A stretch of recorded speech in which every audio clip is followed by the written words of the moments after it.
Hi, this is Tim Schwalk, producer on Heroes of Ruin at InSpace, and today we're going to focus on multiplayer gameplay in the Gunslinger.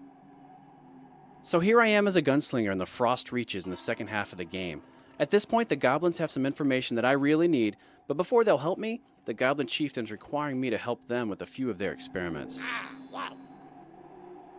The Gunslinger is the most mobile of our characters. He's a great ranged character who does decent damage, and he's very good at weakening enemies with debuffs, putting negative effects on them.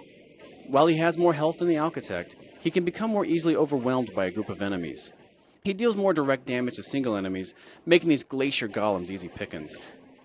Here I'm using a mix of my default charge attack, my powerful bullet storm ability, and bullet barrage, which allows me to strafe as I fire.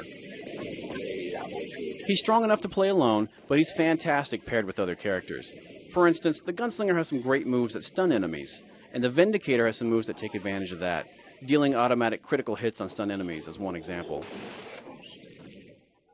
I don't have the energy. I'm slowed down.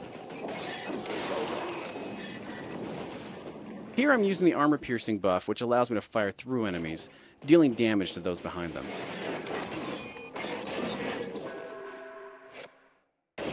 That's what I need. Excellent.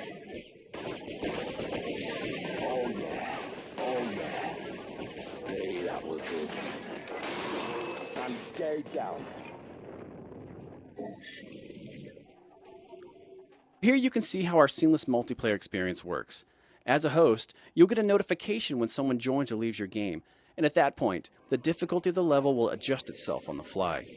Up to 3 others can join my game, either locally or over Wi-Fi, and these can be either friends or strangers. You can voice chat with friends over Wi-Fi, and you can even talk to non-friended players, if your system's parental control settings allow for it.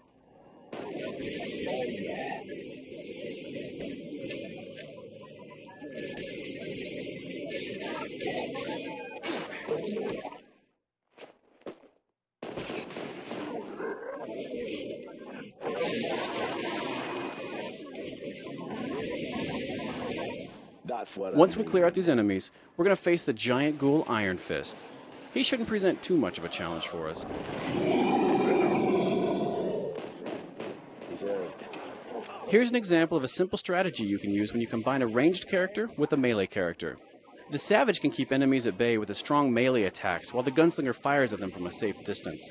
There are of course more in-depth strategies where specific powers are concerned, but this is a tried and true way to combine forces. At this point, the Goblin Chieftain and his scientists are going to bring together all of the knowledge we've helped them gather through the experiments, and they're going to try and create their very own hero. As with all battles in the game, this one actually becomes more difficult as additional players join the fray. Of course, with additional allies, you open yourself up to all sorts of strategic advantages. Unfortunately, something goes terribly wrong, and we're left to clean up the mess. The Goblin Colossus attacks actually resemble some of the experiments you helped the Goblin scientists complete. The Goblin Colossus also becomes more dangerous as he nears death. He has a desperation buff that boosts his damage potential when he's low on health.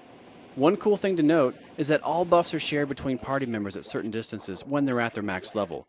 Another cool thing is that you can earn benefits by playing with your friends. Heroes of Ruin is a lot of fun when playing alone, but the full potential of the title is unlocked when you join the quest to cure Ataraxis with other gamers.